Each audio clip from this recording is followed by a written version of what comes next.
Hello everyone and welcome to this week's edition of the Village Law SEQFC preview show. My name is Darren, I'm one of the admins at SEQFC.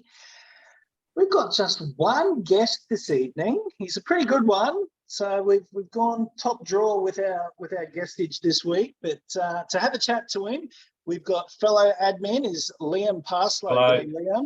I'm back this week. I'm available. He's back. He's off the night shift. Oh, no, I'm on night shift tonight. As soon as we're finished, I've got to go again. Right. That's all right. Okay. So our guest tonight is the Peninsula Power NPL women's coach, Alex Smith. G'day, Alex. How you going, guys? Good to be here. G'day, Good Alex. to have you. Alex, of course, you're a former A-League player. Given your history as a player, why are you coaching at Peninsula Power, coaching the women's team? Just like anything in my life, it's a bit of a long story, but I'll try and make it as short as possible. Obviously was down at Melbourne City for a few years, which I absolutely loved. It's a great club, really well run, and was really having the time of my life. And then obviously COVID and, all that kind of stuff happened. We were locked down for kind of 9 months, and my wife is not a big fan of the cold. So I guess about 9 months in, we decided to buy a house up here, and we've always kind of come back to Queensland from in my playing career. Whenever I was away in Wellington or Malaysia or wherever it was, we always came back to Queensland. So finally decided to buy a house on the sunny coast, and tried to make it work where I stayed down there and they lived up here, but just didn't work out in the end, and just decided to move back. And as soon as I knew I was moving back, I was, obviously looking for a bigger role. I was just assistant coach down for the W League team for a couple of years, and also working in the academy, but I was looking for a bigger role, sort of a club that I knew was well run and would kind of give me the backing and the power to run the club the way I wanted it to, or the program, should I say, in the women's space. And Power had always kind of tried to get me to come play for him when I was still playing. So reached out to a couple of people around Brisbane and got in touch with John Old and Benny Ryan and all those guys at Power. And they said they were looking for someone to revamp the women's program and hopefully take them to the top. And one thing led to another, and that was it. Of course, a few years ago, Peninsula Power had this amazing team that well, dare I call them the best team that we've ever seen. Probably the gap in their pomp would probably just show them. But they were an amazing squad of imports with one or two local players. Yep. Then Football Queensland introduced the no import rule for the women's competition, and then the side just relied on their locals. Now that you're at the club, what did you have to do to build the side up again? Because you're flying at the moment. Yeah, I mean, look, that something like the team they had a few years ago, it's just not a sustainable model. So, my main focus was across the whole program and developing players from SAP age all the way up to the first team, and being able to coach them the same way, in essence, as I'm coaching the first team, so that by the time they get here, they know what's expected of them. They know the system we want to play. They know the style of play that we want at the club. But last year obviously was the licenses were given out at the last minute. A lot of our players were kind of brought in, 2 weeks before the season. And it just wasn't a good situation for anyone. We didn't have a 23s team last year. So it's, it really was a bare bones sort of program. And I was able to come in and, bring in a few staff and implement a few changes and put some processes in place where, now we've got, a really strong SAP, a good 14s team, a development 16s team, a 23s team that's won 2 out of 3 games, and the top team who, like you said, is doing really well at the moment. So, a big focus for us was, it's a good catchment area. That's a great club. It's really well run. So a big focus for us was really getting that, methodology is a term that gets thrown around a lot. Essentially just coaching players in the same style and to the same principles from a young age, all the way up until the first team, so that by the time they progress through the ranks, it's just an easy transition for everybody, and nobody wants to leave, and you don't have the issue with 9 visa players, packing up and going to some other club at whatever stage. So that's the goal, that's the mission, and it's only been 10 months, and I think we're well on track, which is really pleasing. Fantastic. We'll come back to your competition shortly. I first want to talk about the men's team. They had a big win over Gold Coast Knights on the weekend, Liam. Yeah, it's good, isn't it? It's the NPL men's is certainly it's certainly firing at the moment, isn't it? And look, Penn Power, look, they had a bit of we weren't quite sure how they were going to go, were we? Because there was a few changes in there, but I think at the back of our minds we kind of knew that things were going to start turning around pretty quickly, and because they're too professional to let the season get away from them. So it was a good win. I should be very happy with that. Just looking at the ladder, we can see Olympic is still undefeated, 5 wins from 5. Yeah. Lions in second place, Gold Coast Knights in third, Peninsula Power in fourth. Mm. Alex, have you found that certainly a couple of years ago, the men's competition, the men's team at Power were held in the highest regard? Without being disrespectful, the women's program certainly wasn't given as much resourcing as the men's team. Are we finding a bit of a balance shift now? Yeah, I mean, I think it's just a well-run club, and for whatever reason, I think that obviously like we were speaking about earlier, the visa players leaving and that whole, that was essentially the whole team gone. So, I think that was more a kind of a situation of circumstance more than anything else. From the moment I arrived, I've felt nothing but support and backing to, as much as the men get. Maybe not in terms of monetary and all that kind of stuff, but there's so many people around the club that are willing to help, and it's been really good that the fact that they built the men's program up from second or third division, whatever it was, and they got promoted a couple of times and made their way up. So that's kind of the model they want to follow with the women, and the fact that they brought me in and backed me and given me a big role and a big job, just shows that they take it seriously, just as much as the men. So it's just a really well run family club, that supports everything, and it's a good catchment area, and we need to get it back to where it needs to be, especially in the women's space.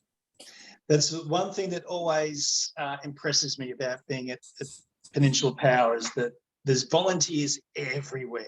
Some clubs have one or two that do all the legwork, not at Jackspeare. There's people everywhere. There's a job for thousands out there. It's great. You find whenever a club's run well, there is always a lot of volunteers there, because everyone's there to help, and everyone's happy and everyone's welcomed, and all good run clubs have got a good volunteer base.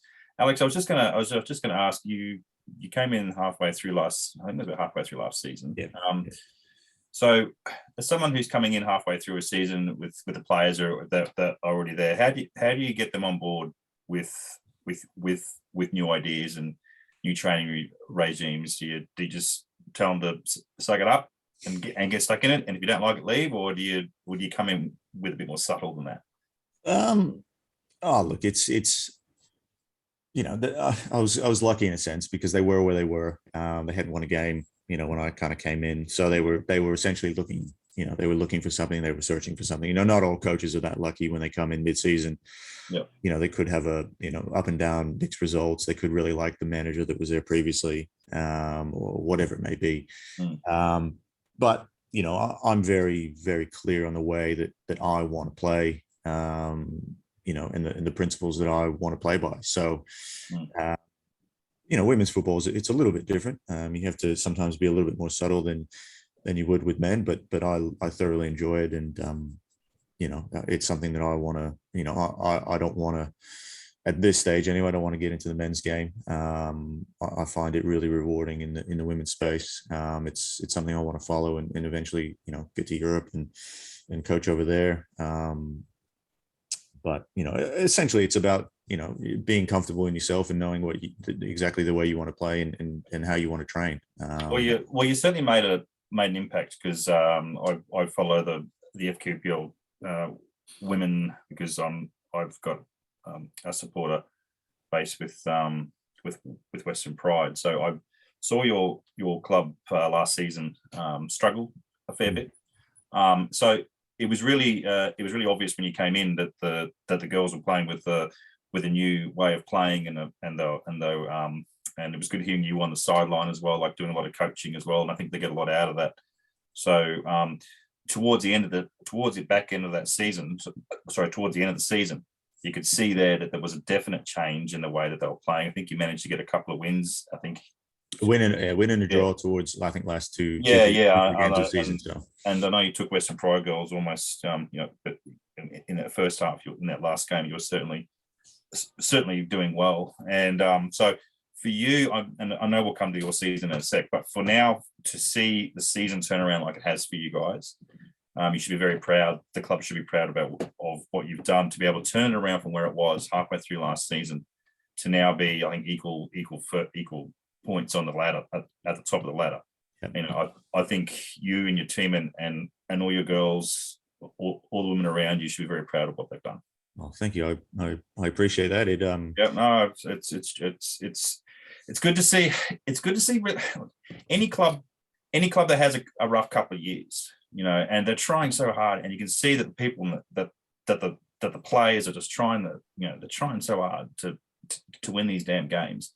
The coaches are there trying so hard, and just to fall short, and then to see it all just suddenly coming to plan. Yeah. It's good to see, and it's enjoyable to watch. Oh, that's awesome, man. I appreciate it. I mean, as a player, I was obviously involved with a few very good teams, winning fairly easily in a lot of games. But coming here and taking over last season really, I don't know if inspires the right word, but it was certainly humbling to see the girls' attitude week after week. 3 nights a week training, showing up to games, losing, showing up to games, losing, training. And then, finally, I think we beat the Gap towards the end of last year. People crying in the change rooms, so it was certainly a different experience than I've ever had as a player. I was never really involved in anything like that as a player. So been a lot of hard work from a lot of hard people. So it's really nice to hear you say that. I appreciate it. It's well deserved.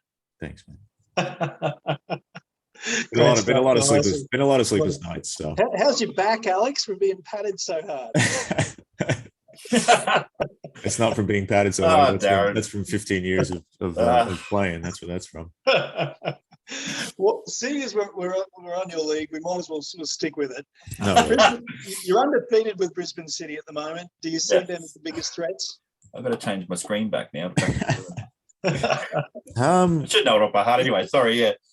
That's all right. Look, I mean, every team, every team challenges, challenges in different ways and poses different threats. They've obviously started the season well. I've got a good relationship with their head coach as well. So,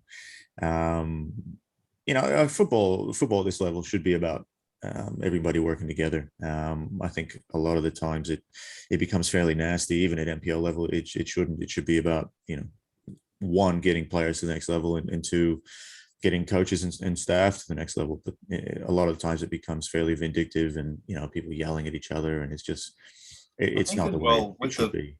With the women's game as well, as we all know, it suffers from a lot of cliques as well. Like you can get one or two girls will come over and then they'll bring half a team with them, and then one of those ones those girls might not be good enough, and so they're not, and rightly so, they're not selected or they don't get much game time, Mm.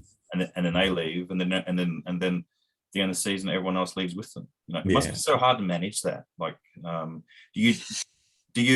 I don't know. I don't know. It is. Do you try and see the clicks, and do you try and avoid clicking? No. I mean, I don't. I treat everybody the same. Yeah, and that's the only way you can do it, really, isn't it? Yeah, I'm an honest guy. I'm a fair guy. If somebody comes to me with issues about playing time, I'll tell them essentially why they're not playing or what they can do to get back in the team. And then if they work on those things and training, they're doing better over a course of a few weeks, then they'll get to play. It's really as simple as that. There's no magic bullet. And because I think the Gap team that was so good, I think they all suffered that, and they all went to Lions as we were, and now the Gap are struggling where they are now. I just that really irritates me. It really does. It's like there's no loyalty. Yeah, I mean that's across football these days, isn't it? It's men's. It is, and also too, there has to be something said about contracts as well. Yeah, like player contracts. I mean,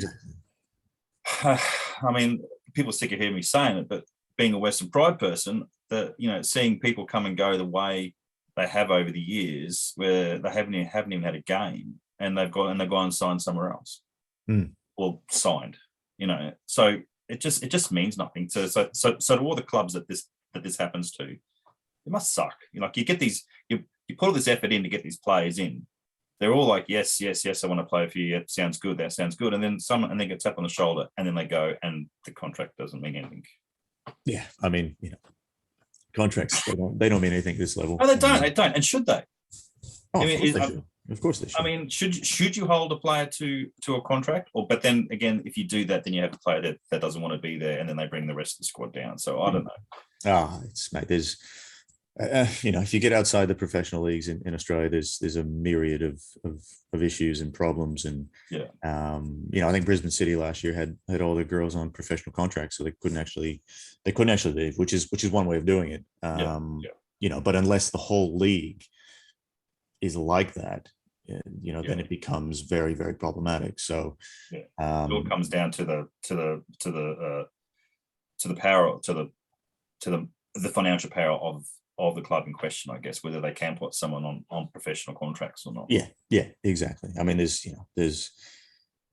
we could talk for, fairly certain we could talk for 24 hours on the issues that, that we face on a daily basis in the, second, third tiers of Australian football. But, my focus is obviously just doing, controlling things that I can control. And that's my program, and that's the way that I run things. And,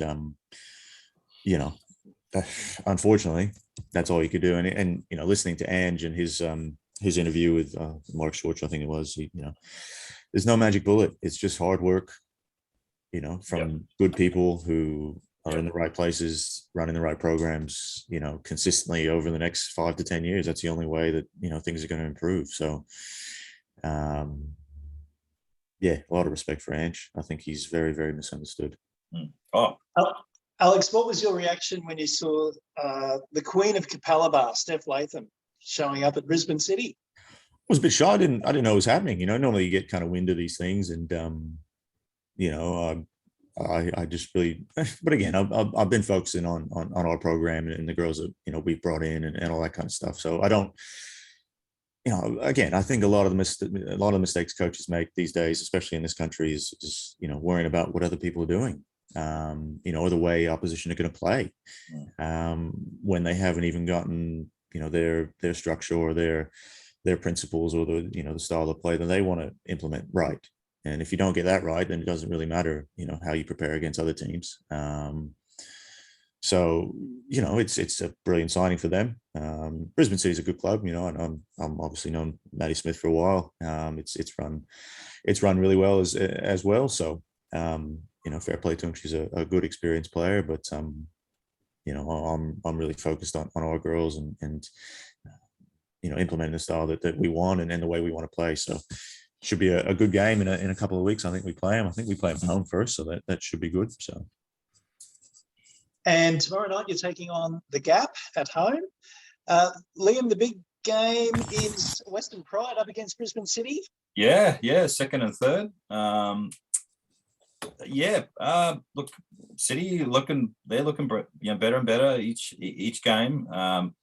Pride as well. I think they're still trying to find their feet, and that goes for both the men's and the women's team, because of squad changes and a bit of a delay, and for Brisbane City as well in relation to their club as well with the flooding. So there's still, there's still a number of factors there in relation to clubs finding their feet, I guess. But look, this will be a tough match. It'll be a good match. It'll be a very physical match. I think City, a very physical team. So look, I think it's just hard for me being being a Western Pride supporter. Is how do I do this? Because I feel horrible whenever I don't back my own team. But look, I think it'll be a tough game for Pride. I think City's going to get up with this one, unfortunately, and it kills me. It breaks my heart. Said it. He said it. I do, because I think there's a couple of little inconsistencies there with Pride at the moment, and yeah, I don't know. I feel horrible. I'm probably going to get a stack from Pi when she watches the show. Why did you back me after her week at Coolum or whatever it was? So it's going to be sorry, Pi. I think City's just going to get up. All right, let's have a look at a quick run through some of the other competitions now. Peninsula Power, the men are taking on Gold Coast United this weekend. Brisbane City up against Sunny Coast Wanderers. That's a game of interest. Logan Lightning against Moreton Bay. Moreton Bay need to get a wriggle on. Yes. They're well behind in the rankings there. Alex, got an opinion on the NPL men's? Look, I was training a little bit with the Power men's team in the preseason just to see how the knee was, and so I've been following it kind of a little bit. But from the outside, it just kind of looks like every team is capable of winning every on any given day. So that's a bit different from 2-3 years ago when I was playing, and you had games where you just you kind of knew you were going to win going in, to your Mackays and your North Queensland Furies and all those types of teams. So it just seems like from top to bottom at any given point, a team can beat the other team. So I wouldn't want to be a tipping or a betting man in the NPL Queensland this year. How did the knee go? Yeah, it went all right. Obviously I had it fixed down in Melbourne during lockdown. So I did my whole rehab down in Melbourne in the backyard when we were in lockdown. So it was a good place to do, something to keep me occupied. But I had a few training sessions with the Power men, and it's all right. It's not where I want it to be. So I'll probably just slowly ride off into the wilderness. But I want to be able to keep running and coaching and demonstrate when I'm coaching and kick a ball. So we'll see how we go. But, for sure. Having a look at the NPL women's, Lions taking on East, Sunny Coast Wanderers against Souths, Moreton Bay against Gold Coast United, and Olympic against QAS with Capalaba the bye. Who do you fancy in that comp? It's tough to go past Lions, obviously. We played Olympic preseason.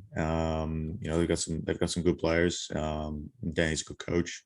Obviously played East in the Cup. They've got some quality players as well when they get all the players healthy. It's Capalaba's obviously fallen off a little bit, but it's tough to go past Lions. We've got them in the Cup next round, so that should be interesting. But it's a good opportunity for our girls to test themselves against the best. So. All right, let's have a look now at the FQPL men's. Yep. There were some big results in last weekend. Brisbane Strikers dropped points against the Fire. Mitchelton thrashed Caboolture 4-0. I've heard birdies have told me that it was the most quiet they've ever heard Terry Kirkham during a game. Is that possible? Yeah, I was about to say. Apparently it is. Did someone hold him down and put tape around him? I don't know. Oh. Man, Mackay had a convincing win over the Pride boys. Liam. Yeah, I know. Again, look, I don't know. Magpies, look, they should be proud of that. They've had a few issues over the last few weeks with their coach. So to fly down, so anyway, so to fly down from Mackay, have the weekend the way that they go, the way that they did, getting past Pride 4-1, coachless, good on them. I'm happy for them. I don't know whether it was a result of Pride's. Again, still trying to find their feet with the season. I don't know, but no, they'll be happy with 4-1. It's a 4-1? 4-1. Tough place to come, Ipswich. Yes, Very mate. tough place to come.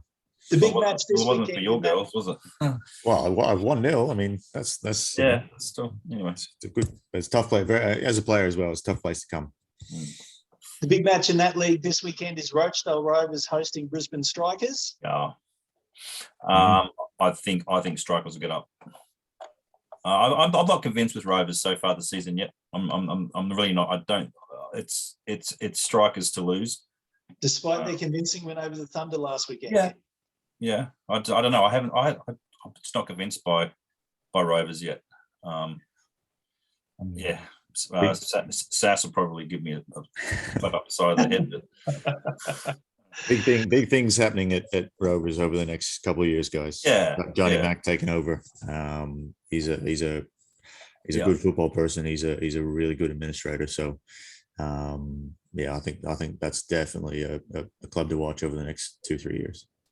Yeah, that's fantastic to see. We normally see players go into the coaching ranks, but John McCain as club president, that's I mean, he's worked in the PFA for years and done a lot of stuff around there, and he's a top class individual. He's a football person as well, which always helps. It's tough to find football people in those sorts of administrative roles. So, he did a few good things with on the FQ board, and he'll do great things at that club. He's obviously local and played there when he was younger. So,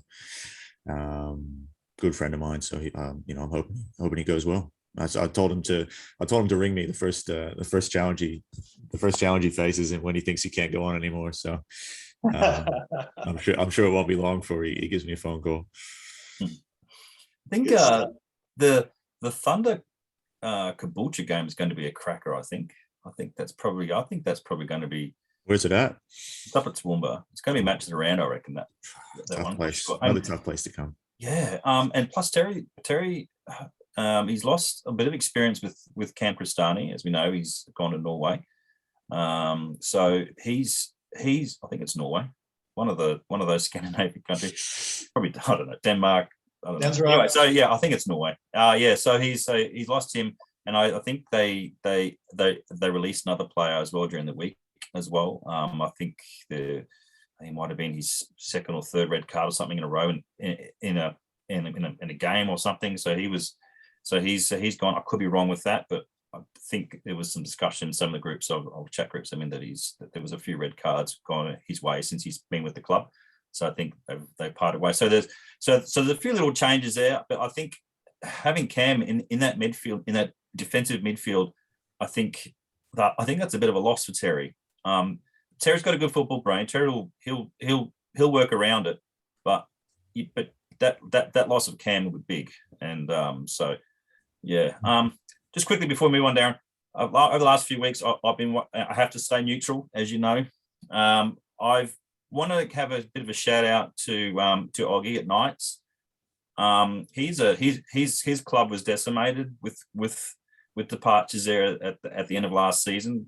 So for him to have that club where they are at the moment, yes, okay, they're only on 4 points.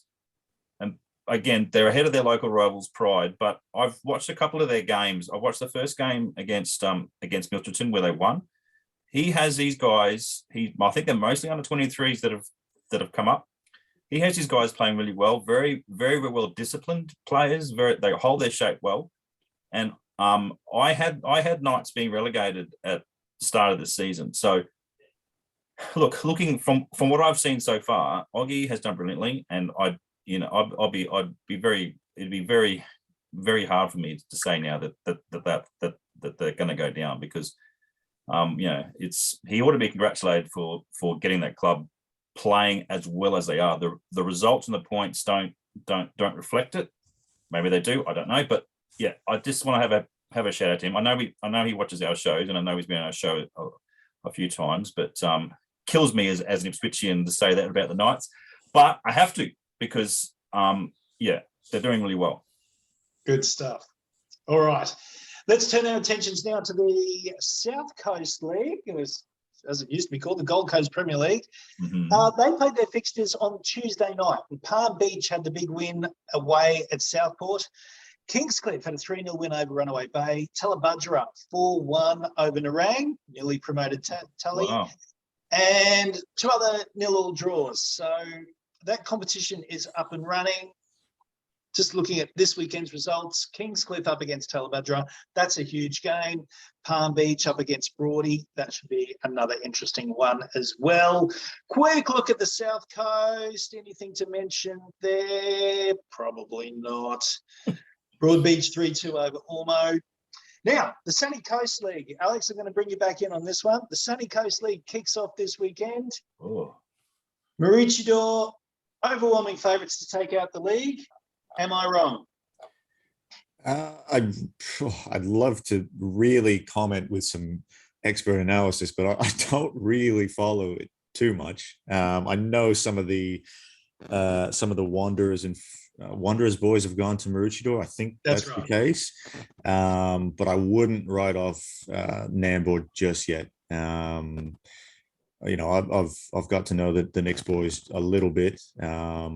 And, you know, the stuff they've done over the last couple of years, turning that program around, you know, and doing so well last year. You know, I wouldn't write them off just yet, but, you know, from what I have heard, you know, Maroochydore is going to be a strong team.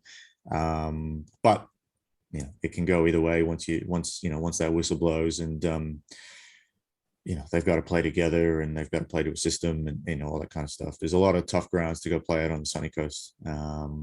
You know, I watched a game up in Woombye one day, and it was just brutal.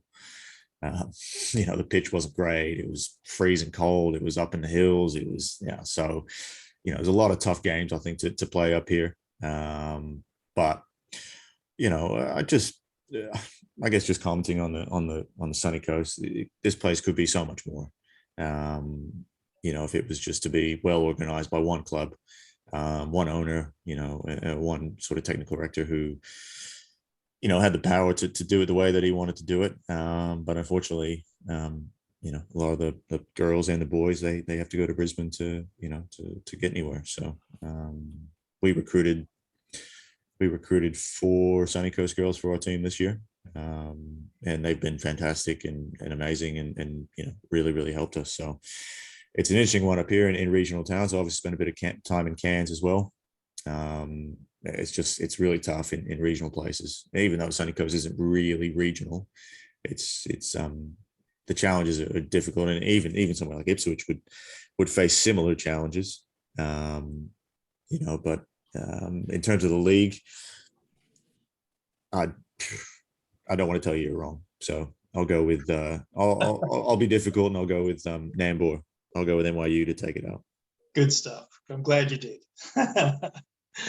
All right, now it would be remiss to have you on the show and not discuss the A League in some form. What are you, as an ex-player, looking at the league this season? What are your thoughts? Yeah, I mean, it's a tough one for me. You know, I'm obviously still, I'm in the world of 10 years ago when I was in the league, which is a hell of a long time ago. But, you know, I guess if you kind of look at it subjectively as an independent, there's some exciting games. There's some really good games of football. It's just not consistent enough, you know, week in, week out. You know, it's defensively, I don't know if it's as good as it used to be. But, you know, there's obviously some teams and some clubs that are really well run, and are doing things right. I don't watch too much, but when I do, I usually watch Melbourne City, obviously, because I spend a bit of time there. You know, so it's very hard to criticize and judge people when you don't, you know, you're not there day in, day out and on the training pitch, and you know exactly what they're trying to accomplish as a team, or a playing style, or whatever it may be. But it's something that I still watch. Not as much as I probably should, but still some good games to watch, which is pleasing. I don't know about you, Liam, but I feel guilty that I'm not taking a bigger interest in the A-League this year. Yeah, I wouldn't feel guilty. No, I wouldn't. As I said before the show started, I was pretty keen. I was very interested in the season. I liked what Channel 10 were doing. I liked what the league were trying to achieve in relation to their branding, etc. The game. There's two things to look at here. There's the games themselves, and the A-League. More than often than not, usually pots up good games. People don't talk about that enough. Is that the games are usually good quality. They're good physical games, and they're a joy to watch. But then there's being able to watch it. And I think the streaming platform is for some people has been very difficult to get onto and to watch and to go back and watch games. It's been very hard to try and find games or start games over if you're a bit late to the game or whatever. But so look, and as far as Raw goes, a lot of us have all got that opinion about the move to Redcliffe. The ground suits them. And the size suits the club very well at the moment.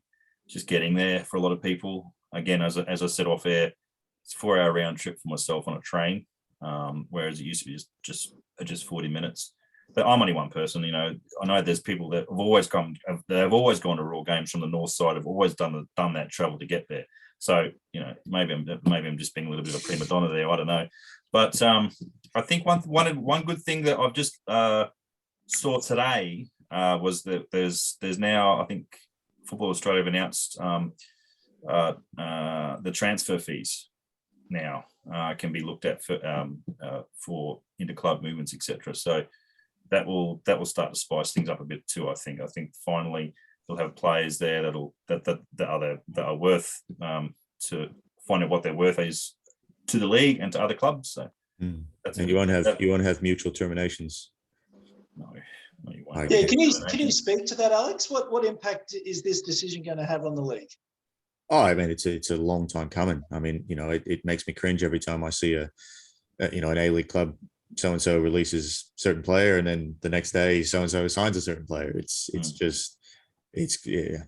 not something I could never really relate to or get used to. And it makes contracts completely irrelevant.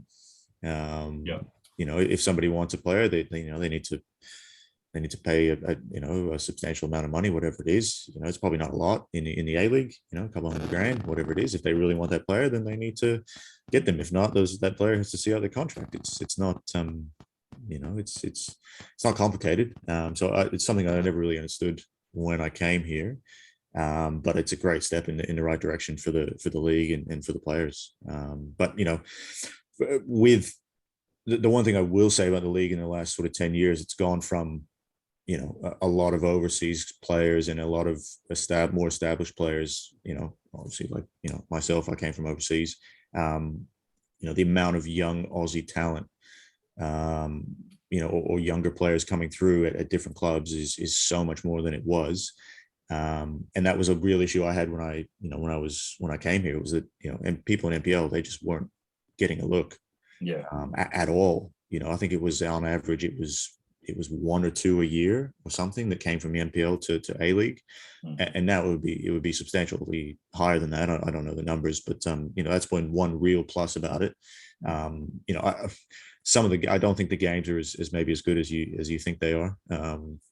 I think we can, you can rewind the clock 5-7 years and then watch, and you maybe realize that the quality has dipped a little bit. But it might be a little bit of a lull for the league, and hopefully in the next 5 years it continues to pick up, and these younger Aussies get playing time, and they get exposure, and they get minutes in a professional league, and the quality improves.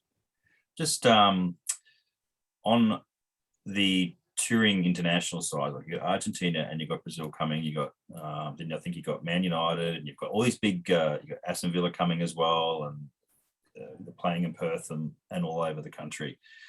So I've been following this online. People's thoughts on these big teams coming and these big countries coming and playing these big games at the MCG and Stadium Australia and all that. And there's a lot of it. It gets a lot of promotion. It gets a lot of people excited about coming to watch football in Australia. The thing that a lot of people have been saying is that, well, they come, they get their money for the clubs, and then they F off out of the country. And what's left for the local game? Nothing. So should there be, I'm just wondering, just putting it to the floor, I guess, if these games, when these games happen, should Football Australia perhaps go to these big clubs or go to these countries and say, well, you can come and do these games here in Australia, but let's put something back into the local game. Let's put a donation of 500 grand, 20 grand, $1 million, billion, I don't care how much, like put some money back into the local game instead of coming here and getting everyone's money and going. I'm guilty of it myself, and I'm sure you are as well, Darren. And with City, I've been guilty of it with Liverpool.